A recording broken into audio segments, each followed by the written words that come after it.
आज के मेरे व्याख्यान का शीर्षक है जापान में मेइजी पुनर्स्थापना एवं इसका महत्व, Meiji restoration and its significance. यह ऑनर्स इतिहास honours UG semester 3 paper CC7 है। 19वीं शताब्दी में चीन और जापान दोनों देशों को लगभग एक ही प्रकार की स्थिति का सामना करना पड़ा।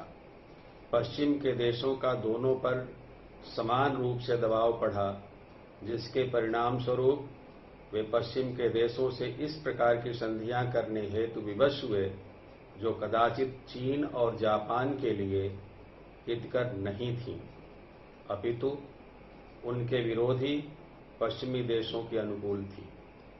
पूर्वी एशिया के प्रमुख देश चीन और जापान का भविष्य इस बात पर निर्भर करता था कि पश्चिम के साथ होने वाले संघर्ष में कौन सा पक्ष विजयी होता है।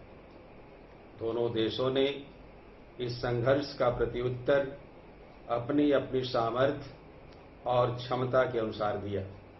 इस संघर्ष में जहां चीन को असफलता का सामना करना पड़ा, वहीं जापान ने सफलता अर्जित की। जापान में विदेशियों के आगमन के फलस्वरूप अनेक प्रकार की प्रक्रियाएं हुईं।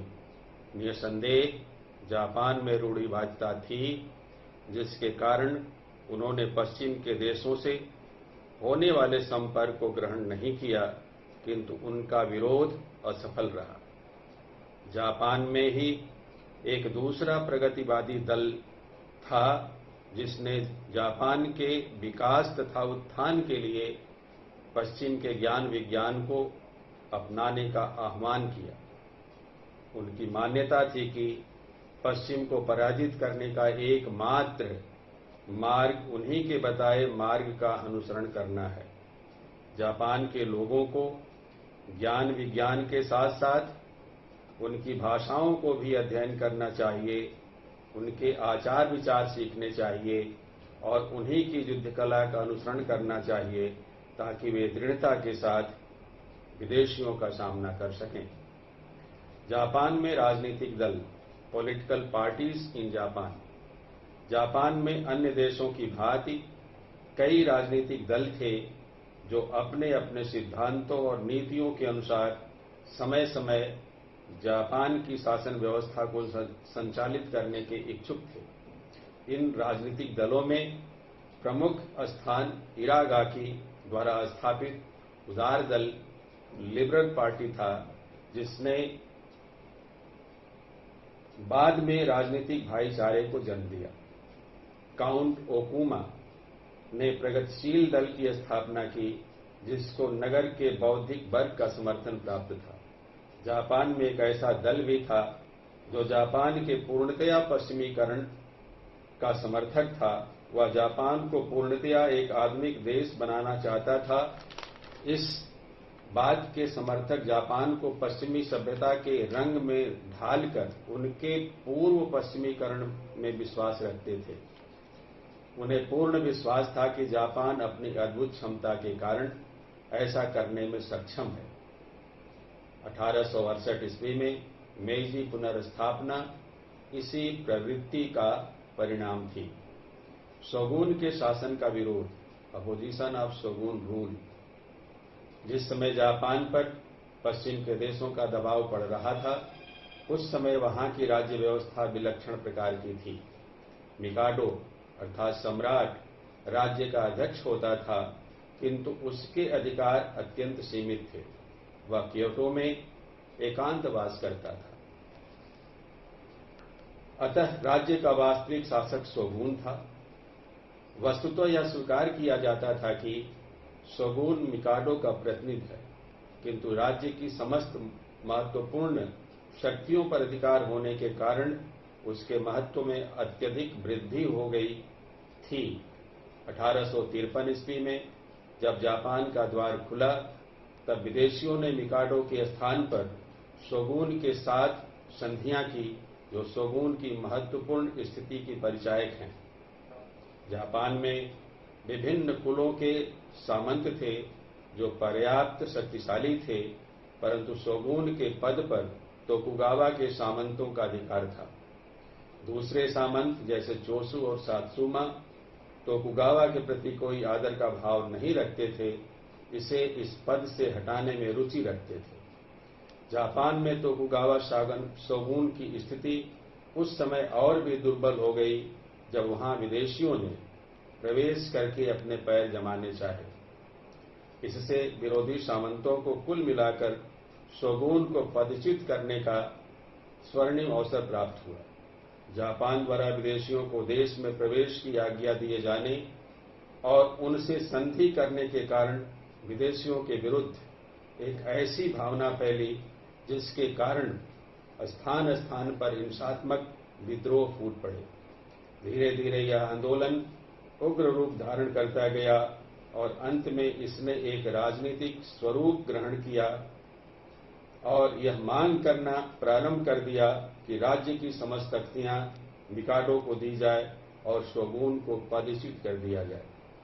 मेजी पुनः स्थापना के कारण कॉजेज ऑफ मेजी रेस्टोरेशन, आंतरिक असंतोष, इंटरनल डिससैटिस्फैक्शन। पश्चिमी देशों के जापान में प्रवेश के समय राज्य में सर्वत्र आंतरिक असंतोष और अव्यवस्था थी। जापान के विभिन्न सामंती परिवार तोकुगावा शोगुन परिवार के विरोधी बने हुए थे। शोगुन ने अपने दंडात्मक कार्यों के द्वारा सामंत परिवारों को पीड़ित करके उन्हें कष्ट पहुंचाया। जापान के एक कानून सांकिन कोताई के अनुसार सामंतों को यह अधिकार प्राप्त नहीं था कि वे शोगुन के आज्ञा के बिना किले बना सकें, उनकी मरम्मत करा सकें अथवा सिक्के ढलवा सकें। साथ ही विवाह करने के लिए उन्हें शोगुन की पूर्व आज्ञा की प्राप्ति करनी पड़ती थी। उन्हें 2 वर्ष में एक बार 4 माह के लिए शोगुन की राजधानी एदो की यात्रा करनी पड़ती थी और वापसी के दौरान अपने बच्चों एवं पत्नियों को बंधक के रूप में राजधानी में ही छोड़कर आना पड़ता था। इस प्रकार सामंतों को 2 स्थानों पर अपने आवास की व्यवस्था करनी पड़ती थी, जो उन्हें अत्यंत भार प्रतीत होती थी।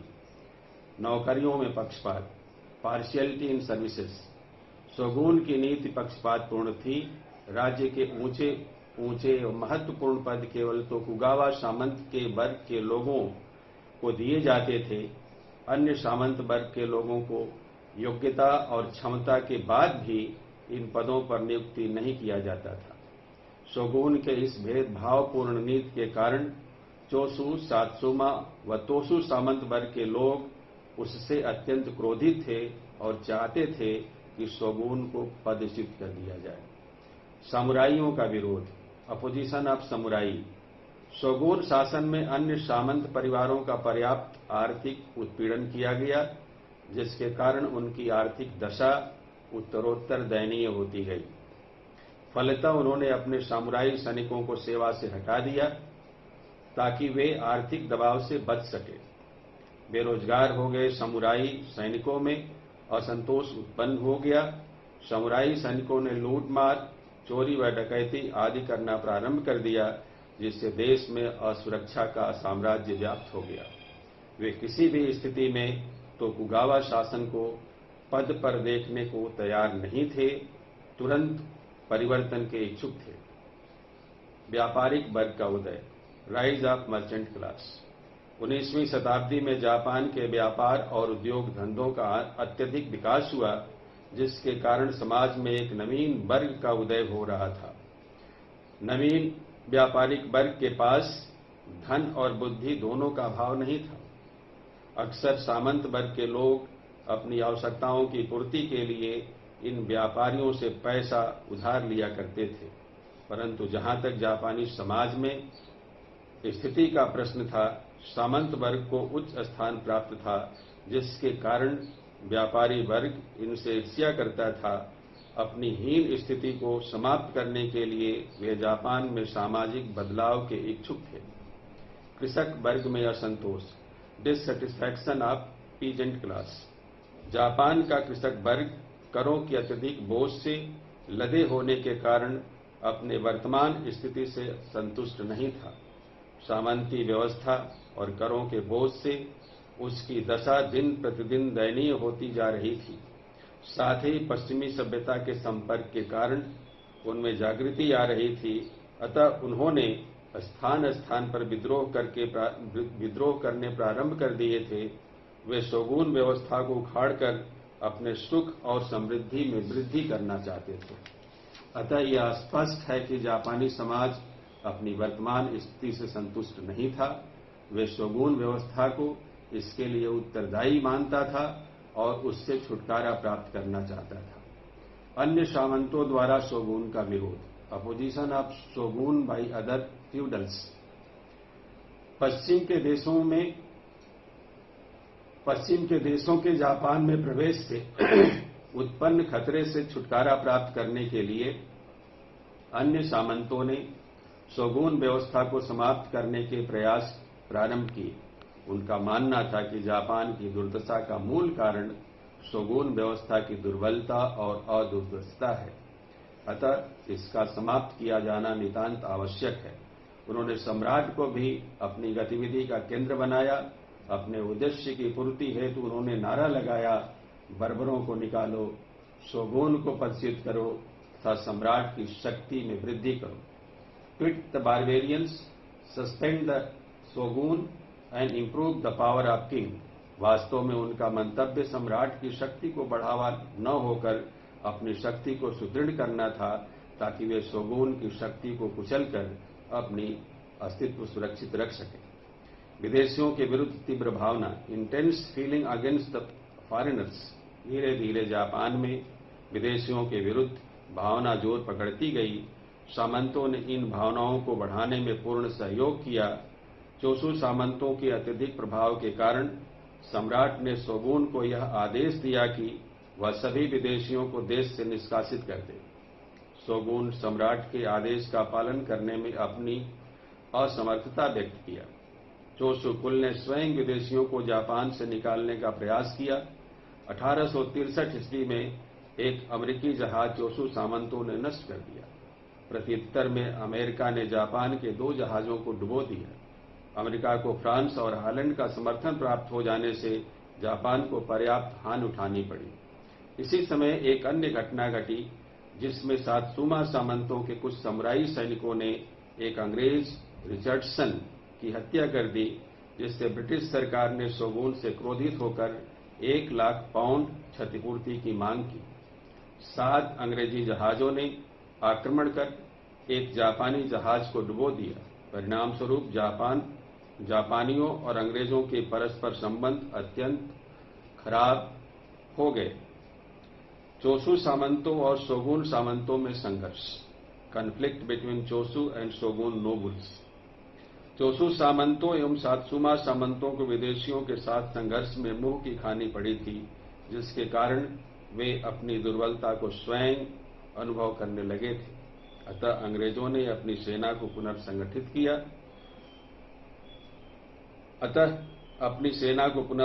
किया।